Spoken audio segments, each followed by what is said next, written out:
Before we start, please don't forget to like and subscribe. It was one of those picture-perfect desert evenings, mid-70s, breeze just strong enough to carry the smell of barbecue across the neighborhood. My backyard was buzzing with friends, neighbors, a couple of coworkers, and kids darting around the lawn with sticky popsicle hands. I was standing by the grill with Claire, our next-door neighbor, divorced, sharp-witted, and the only person at the party who could keep up with my sarcasm. "Let me guess," Claire laughed, pointing at the slightly charred side of the steak. "You're going for artisan crisp now?" I chuckled, flipping it. "Exactly. Burnt is the new medium rare. Trendy places charge extra for this." That's when the gate slammed. Loud. Sharp. I didn't even have to turn around and know it was Natalie. Her heels clicked across the stone patio like they had an agenda. She didn't say hello. Didn't smile. Just scanned the scene, her gaze locking onto Claire, then me, like she'd caught us whispering secrets. And then, loud enough to pierce the music, the conversations, everything. "So this is what I was late for? You two giggling like teenagers?" The music stuttered off. Laughter dried up. Claire's smile vanished. I blinked. "Wait, what?" Natalie walked right up to the grill like it was her stage. "You think I didn't notice? You and Claire, all cozy while I'm stuck running errands for your birthday?" Claire raised her hands, stepping back. "Natalie, I think there's been a—" "Oh, save it, Claire," Natalie snapped, her voice slicing through the air. "You've had a thing for him since you moved in. Don't act like you're innocent." That hit hard. Claire's face turned white. "Okay," I said, stepping between them, my voice low. "What the hell is going on with you?" "What's going on," she said, stabbing a finger toward my chest, "is that you can't go 2 hours without needing attention. And now you're getting it, from her." I looked around. Half the guests were staring openly, forks halfway to their mouths. Kids paused on the trampoline. I turned back to Natalie. "You're 2 hours late, and the first thing you do is humiliate me in front of everyone."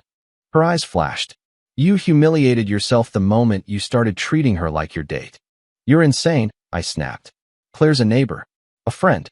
She's been talking about her broken faucet for 15 minutes. How is that flirting?" "Don't gaslight me, Ethan," she spat. "I see how you look at her. And how do you look at me, Natalie? When was the last time you even did?" Silence fell again. Claire had already slipped toward the house, face flushed. I shook my head, my hands still gripping the tongs. "You know what? Shut up. Just shut up and don't ruin this night for me." The words echoed, loud, harsh, final. A few guests awkwardly started picking up plates. Jason reached for the Bluetooth speaker, unsure whether to play music or run. Natalie just stared at me like I'd slapped her. Then, with a bitter laugh, she turned on her heel and stormed into the house. I stood there, sweating, angry, and suddenly very aware of how quiet the yard had gotten. That moment, right there, broke something. And it wasn't just the party. I'd spent years building a simple life. Nothing fancy, just dependable. Construction project manager, house with a yard, gas grill, a good neighbor, a wife who used to smile when I walked in the door. Used to. But tonight, it all felt like a setup I never saw coming. The guests trickled out just after 9, leaving behind paper plates, the faint scent of smoke, and a silence that clung to the walls like humidity. I stayed outside, pretending to clean up, just giving her space or maybe giving myself time to calm down. But that silence wasn't doing either of us any favors. When I finally came inside, the lights in the kitchen were dim, the dishwasher was humming, and Natalie stood barefoot at the counter, sipping tea like the night hadn't just imploded on us. She didn't even look at me. I leaned against the doorway, arms crossed. "So what was that?" Her head turned slowly, face unreadable. "What was what?" "You accusing me of flirting with Claire in front of 20 people like we're on a reality show. You showing up late and ready to burn the whole place down. Take your pick." Natalie set her mug down a little too hard. "I already said I had errands." I stepped forward. "You said that to them, not to me." "I got caught in traffic," she added quickly. "Then I stopped to grab your cake. Then I had to swing by my mom's to drop off her meds. I told you that." "No, you didn't." My voice was calm, but every word landed like a weight. "You walked in, picked a fight, then disappeared. You didn't say a thing about cake or your mom." She blinked. I'm telling you now." I studied her, not like a husband watching his wife, but like a foreman checking the foundation for cracks. She wouldn't meet my eyes. "What kind of errands take 2 hours?" I asked. And what kind of wife storms into her husband's birthday party and accuses him of, "You were laughing with her"? She said, suddenly louder. I saw the way you leaned in. The way she touched your arm. I held her gaze. Claire touches everyone's arm. You've known her for 3 years. Don't gaslight me, she snapped again, but this time it came out weaker. I didn't say anything. I just waited. She shifted her weight, arms folding, then unfolding. I didn't mean for it to come out that way. I was just tired. It's been a long week. Tired doesn't make you paranoid, Natalie. That's something else. The kettle clicked behind her, finished boiling, but neither of us moved. You want to know where I was? She asked suddenly, with a tilt of her head like she was testing the question herself. Yeah, I said. I really do. There was a pause. Too long. Then she shrugged. I told you already. Traffic. Cake. Mom. That's all. She said it like a script, like she was daring me to push harder. But I didn't. I just stepped back, leaning against the counter across from her, arms crossed again. You forgot to bring the cake. That stopped her. What? You said you stopped for the cake. But you didn't bring one. There wasn't one. She stared at me for a second, then looked down at the mug in her hand. I forgot it in the car. So it's out there right now? She hesitated. No, I think. I might have left it at the bakery. The cracks were showing. I didn't raise my voice. I didn't throw accusations. I just stared at her until she shifted again, looking down, brushing invisible lint off her shirt. I don't want to fight, she mumbled. Neither do I. I meant it. But that didn't mean I believed her. There was a moment, just a sliver, where I saw it in her face. Not guilt. Not sadness. Fear. Not fear of me, but fear of being caught in a lie. And that scared me more than anything she'd said all night. The house was quiet now. Lights off. Doors shut. The world outside had gone still, but inside me, everything kept spinning. I lay on the couch, one arm behind my head, the other resting over my stomach like I was trying to hold something in, my breath, maybe my thoughts.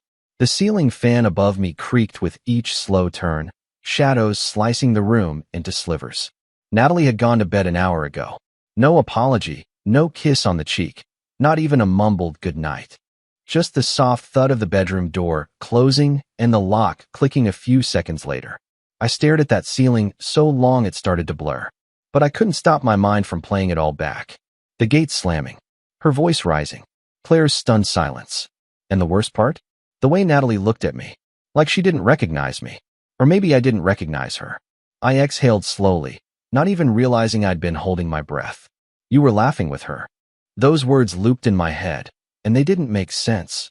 Not because they weren't true, but because they shouldn't have mattered. I wasn't doing anything wrong. Claire and I, we'd known each other for years.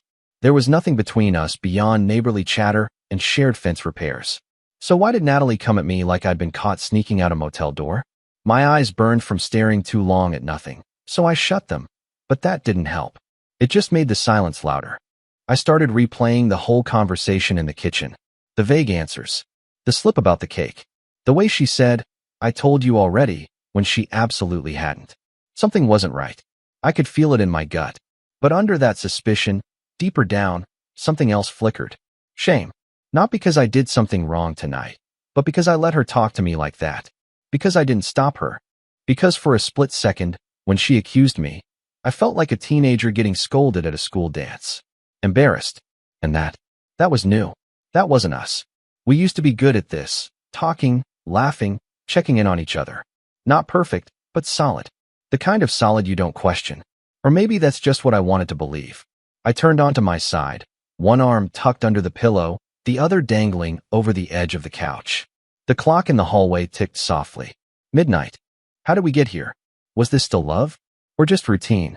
Was I staying because I still saw her as the woman I married? Or because I couldn't picture life outside this house, outside these quiet evenings and shared grocery lists? The questions weren't new. But tonight, they felt heavier. And yet, despite it all, I didn't want to give up. I didn't want to walk away over one ugly night. I still loved her. Even if it hurt, even if something was off, even if I could feel distance growing between us like hairline cracks in a windshield, spreading, invisible until they weren't. I wasn't ready to let go. Not yet. Not before I tried one more time. I pulled the blanket up to my chest and turned onto my back again, the ceiling fan still creaking above me. Maybe she was tired. Maybe something was weighing on her that she didn't know how to say. Maybe I'd stopped noticing things I should have noticed. Tomorrow, I try to reach her. Not fight. Not accuse. Just reach. Even if part of me was scared that when I did, I'd find she was already too far gone. Still, I owed it to us. To who we used to be. The night felt cold. But somewhere in the middle of that silence, a sliver of resolve started to burn. 2 days passed with a weird sort of politeness floating between us, like we'd both agreed, without saying it, not to talk about the party. No apologies. No explanations. Just silence with edges. So I made a decision. I got off work early that Wednesday and stopped by the butcher on 7th Street, the one Natalie liked because he always wrapped things in brown paper like it was 1955. Picked up 2 ribeyes. Then I drove across town to get a bottle of her favorite wine. Cabernet from some vineyard in Paso Robles she always mispronounced. At home, I set the table. Candles. Cloth napkins. Real plates instead of our usual mismatched stack from the dishwasher. The works. She came in through the garage just after 7, purse over her shoulder, mail in hand. She stopped in the hallway when she saw the setup. What's all this? I smiled and stepped aside to show her the table. Just dinner. For us. She blinked, caught off guard, and for a second I thought she'd smile. But instead, she just walked over and dropped the mail on the counter. You didn't have to do this. I know, I said softly, pulling out her chair. But I wanted to. We sat down. I poured the wine. She took a sip without looking at me. I made steak, I said. Just how you like it. Garlic butter, medium rare. She nodded and reached for her fork. Looks good. We ate mostly in silence. Not tense, just shallow. She asked how work was. I gave her the short version. She mentioned a new intern in her office who'd already clogged the printer twice. We both chuckled, and for a moment, the space between us felt less heavy.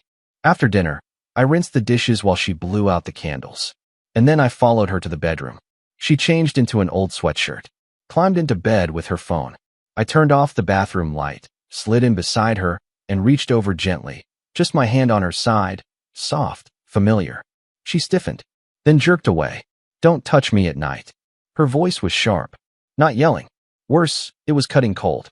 I froze, my hand still hovering in the space where she'd been. Nat, I started. She turned her face toward the wall. Ask Claire instead. The silence that dropped in that room was thick and immediate. I sat up slowly. My pulse pounded in my ears, but I didn't say a word. Not yet. I looked at her back. The curve of her spine under that sweatshirt. The way her shoulders tightened, like she was bracing. Is that really what you think? I asked finally. She didn't answer. I stood up, chest tight, and walked out of the room. I didn't slam the door. I didn't raise my voice. But I left. Down the hall. The living room was dim except for the porch light casting a dull glow across the hardwood. I stared at nothing. And then, knock knock. The sound was soft, but it cut through the house like a wire. 2 knocks. I turned toward the front door, confused. It was past 10. No delivery. No neighbor would knock this late. I moved slowly, each step quiet, like I was sneaking up on something I couldn't name. I reached the door and stood there. I didn't open it, didn't speak, just stared at the handle, listening. Another knock didn't come, only silence. I stood there for a while, just staring at the door, still trying to process what Natalie had said upstairs. Ask Claire instead. That sentence wasn't just cold. It was calculated. She didn't slip. She meant it to land hard. And it did.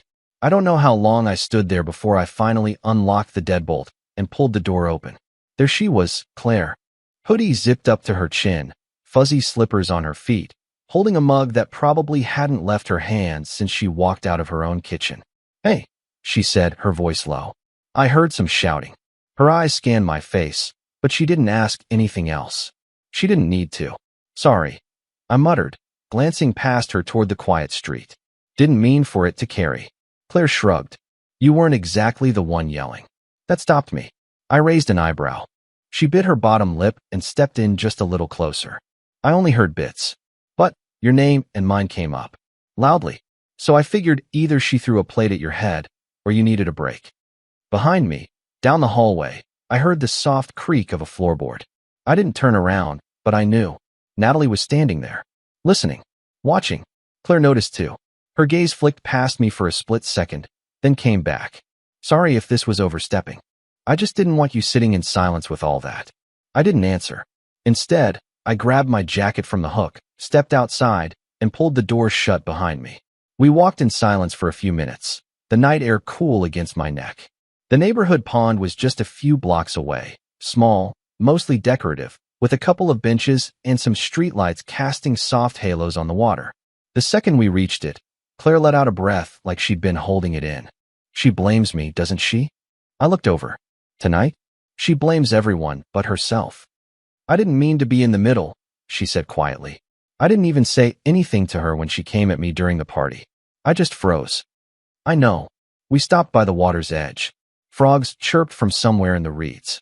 Claire sat on the nearest bench and patted the space beside her. Want to know a secret? I sat down. Sure. I used to think I'd never get divorced. Like, never. I swore I'd be the one to beat the odds. I looked over. What happened? She gave a dry laugh. He stopped looking at me like I was someone worth listening to. It wasn't even about other women. It was just indifference. That was worse. I nodded slowly. I think we're in that phase. Claire shook her head. No, you're still showing up. She just doesn't see it right now. But that doesn't mean she won't. I let that sit for a while. She told me not to touch her, I said eventually. Then accused me of wanting you instead. Claire didn't flinch. I didn't come out here because I want anything from you, Ethan. I came out here because I know what it feels like when someone flips the script on you. When you're just trying to hold things together, and they're the ones cutting the thread. I stared out at the pond. The reflection of a street lamp rippled gently on the water's surface. You think there's a way back from this? I asked. Claire was quiet. Then she said, if you still love her, yeah, there's always a way back from that.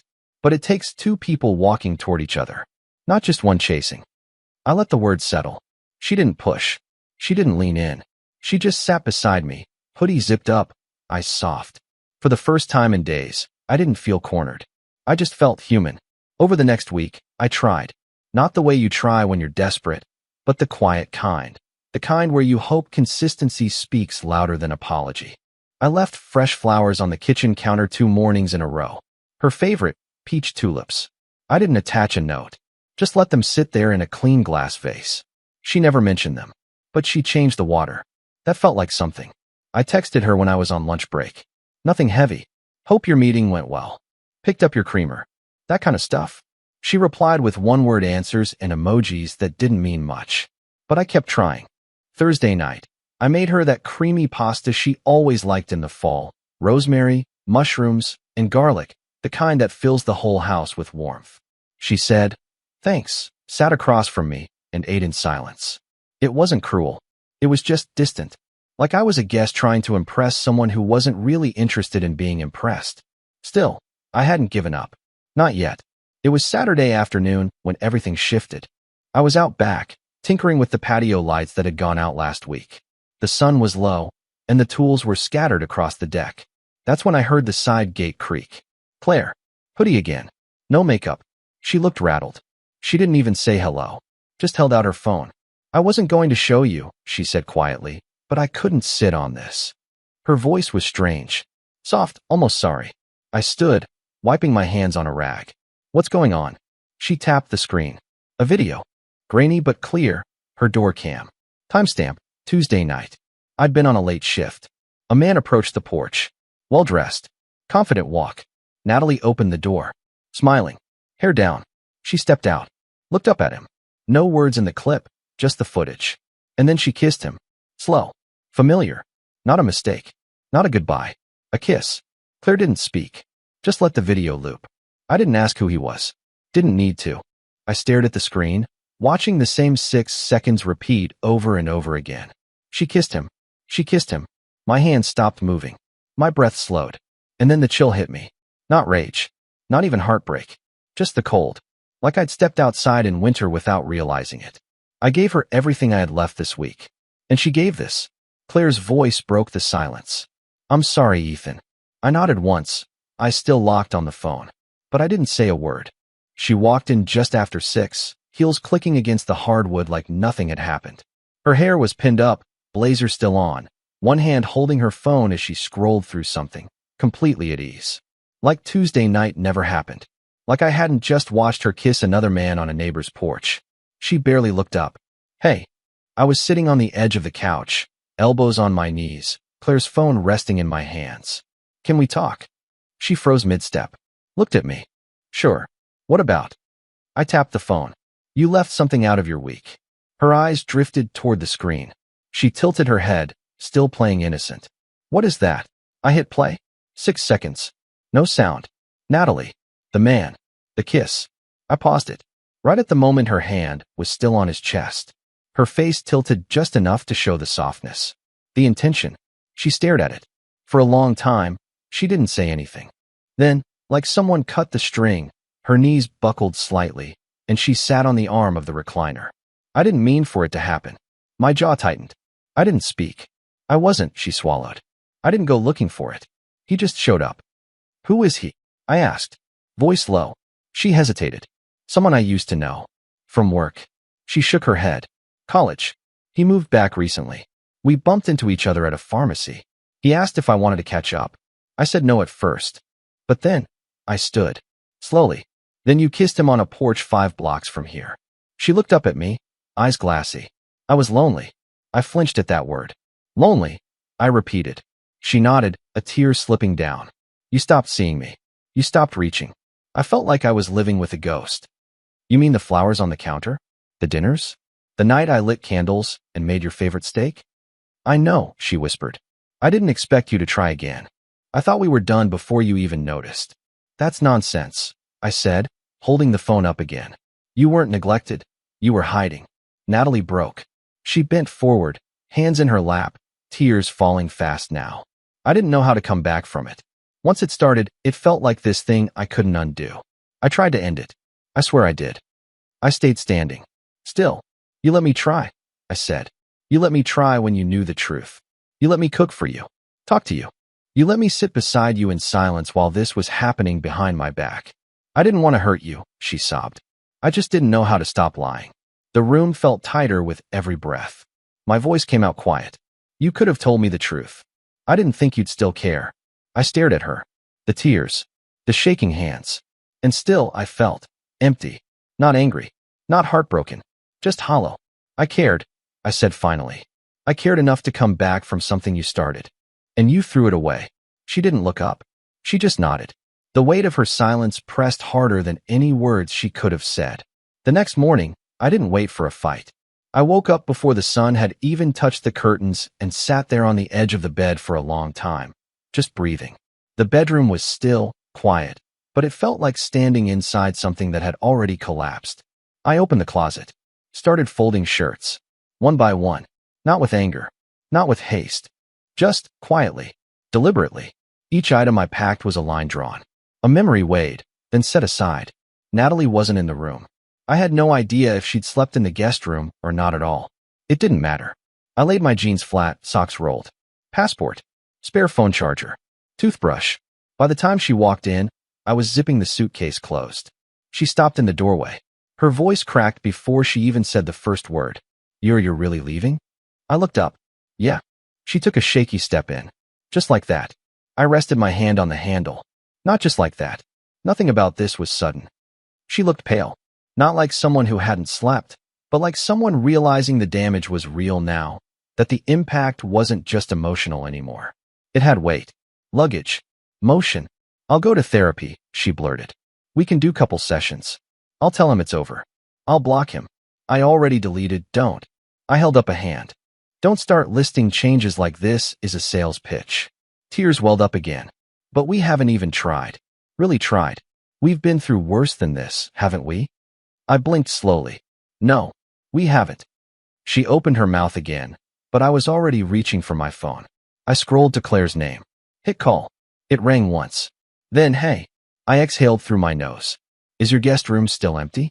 A pause. Then, yeah, of course. You okay? Not really, but I'll be over soon. She didn't ask questions. Just said, I'll put fresh sheets on the bed. I ended the call and slid the phone into my jacket pocket. Natalie was still standing there, shaking her head. So that's it. You're going to her? I'm going somewhere I can think, I replied. That's all. I never loved him, she whispered. It didn't mean anything. I turned to her one last time. It didn't mean nothing either. The suitcase wheels whispered against the hardwood as I rolled it toward the door. She followed. Please. Just wait one more day. Let it settle. You're hurt. Don't make decisions when you're hurt. I stopped by the front door. You made yours, I said quietly, turning the knob. Now I'm making mine. Outside, the night air hit me like a quiet truth. Cool, still, strangely clear. No storm. No noise. Just space. I pulled the door shut behind me and kept walking. Claire didn't say much the first night. She just handed me a set of clean towels, pointed to the guest room, and left a small lamp on by the window. I didn't touch the dresser, she said quietly, one hand on the doorframe. Use any drawer. Or don't. Stay as long as you need. I nodded, too tired to offer anything back. But that night, for the first time in weeks, I slept without waiting to hear footsteps in the hallway. No cold shoulder. No tension in the sheets beside me. No pretending. Just rest. The days that followed didn't feel like recovery. Not at first. They felt more like stillness, like the noise had finally cut out, and I was sitting inside whatever was left. I helped Claire put up some holiday lights around her front porch. I brewed the coffee in the mornings while she got ready for work. She let me borrow her spare laptop so I could check work emails. She never pried, never poked at the wound. It was day 3 when she finally said something. We were sitting on her back patio, eating sandwiches from the corner deli.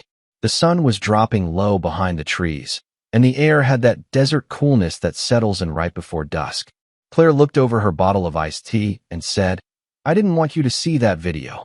I mean, I knew you had to, but I hate that I was the one to show you. I set my sandwich down. You didn't break anything, Claire. You just turned on the light.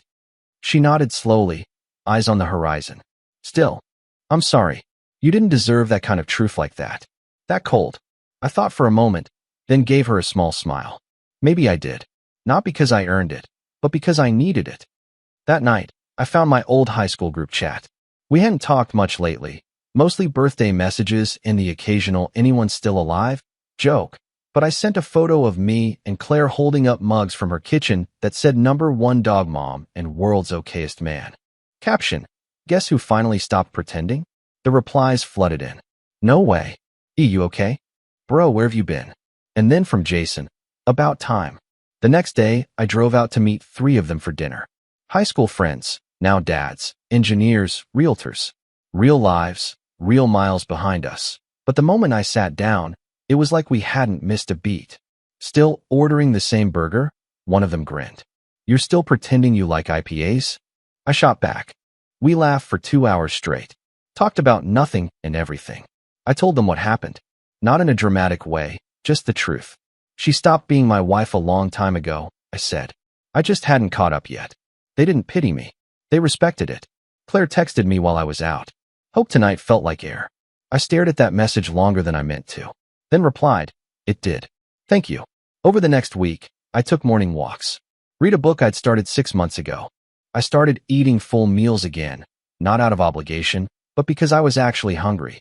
I posted a photo of the lake at sunrise. No caption, just peace. People commented, where is this? Glad to see you smiling. You look lighter. And I did. Because for the first time, I wasn't hiding behind anything. Not trying to patch up a marriage that had already unraveled. Not pretending to be okay in a house full of cold silences. I was just me. One night, Claire joined me on the back patio again. No wine. No serious talks. Just music from her phone and a sky full of stars. You look different, she said, tucking her legs under herself on the chair. How so? Less clenched, she said. You used to sit like you were bracing for something. Now you sit like someone who knows he'll be okay. I didn't say anything at first. Just watched the sky. Then I looked at her. You gave me that, whether you meant to or not. Claire smiled faintly. I wasn't trying to give you anything, Ethan. I was just trying to make sure you didn't feel alone. Well, I said, you did more than that. And I meant it. Because the betrayal, her betrayal, no longer felt like a storm overhead. It was behind me now. Not forgotten. But done. It was a quiet morning. Claire had already left for work, and I was sitting at her kitchen table with a mug of black coffee and an open notepad. I'd started writing things down lately, not poems or journal entries, just simple lines. What I'd learned, what I'd felt, what I wouldn't forget. I was halfway through a sentence when I heard the knock. Not frantic, not light, just steady. I stood, walked to the door, and opened it. Natalie. Hair pulled back. No makeup.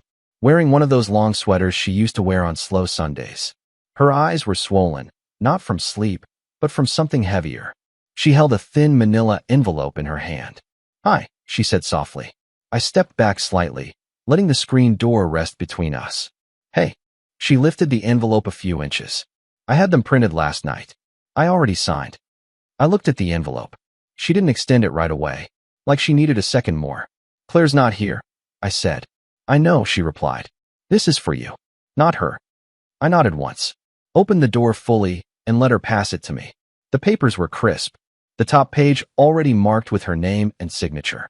"I didn't think I'd cry," she said suddenly, wiping under her eye. I told myself I wouldn't. "You don't have to explain," I said. "I know," she whispered, "but I want to. Just this once." I didn't stop her. She took a shaky breath. "I didn't expect to lose you this way. I really thought you'd yell, that you'd storm out and come back a few days later. We'd go to therapy.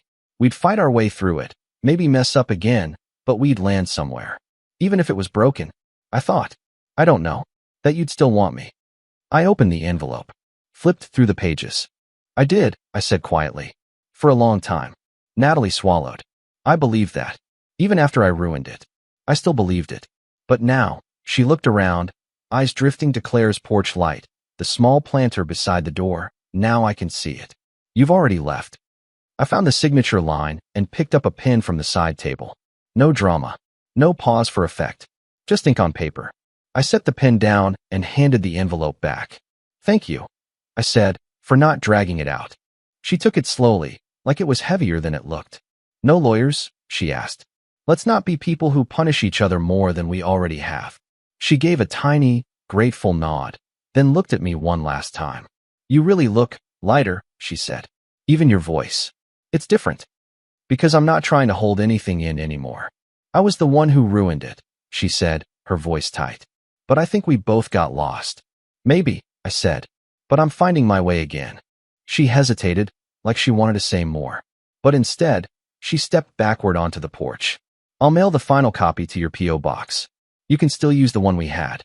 I won't touch it." "Thanks," I said. She nodded, and then she turned and walked back to her car. No slammed doors. No last-minute confessions. Just steps fading on concrete. I stood there for a long time, the signed pages still faintly warm from my hand. It was over, and for the first time, that didn't feel like a loss. It felt like peace. 2 weeks later, I found myself in a worn booth at Finley's Tap, the kind of place where the floors creak and the fries still come in paper-lined baskets. Claire sat to my right, nursing a ginger ale, one leg tucked under the other. Across from us, Jason, Tyler, and Drew, my oldest friends from a lifetime ago. The table was scattered with empty glasses, half-eaten wings, and the kind of laughter that only happens when the worst is finally behind you. Jason raised his beer. "So, remind me, how did this all start again?" I smirked. "With a birthday, a grill, and my wife accusing me of running off with Claire while the stakes were still raw." They all cracked up. Claire rolled her eyes, grinning. "Hey, for the record, I was just complimenting his artisan crisp technique. Burnt is the new medium rare," I added. They raised their glasses again. "To Claire," Drew said, "the unexpected neighbor." "To Ethan," Tyler added, "for not turning into a soap opera character." I lifted my glass last. "To the ones who kept me standing," I said simply. We clinked. And in that moment, with old jokes in the air and the noise of a city night outside, I didn't feel broken anymore. I felt whole. Because sometimes, the people who catch you aren't the ones you planned on. They're the ones who show up quietly, with tea at the door, and never ask you to be anything but real. And those people? They're the ones you raise your glass to. Every single time. And that was the end of my story. Claire made a choice when she showed me that video. She didn't know me the truth, but she gave it anyway, knowing it could shatter everything. If you were in her place, would you have done the same? Let me know in the comments. And if this story meant something to you, don't forget to like and subscribe.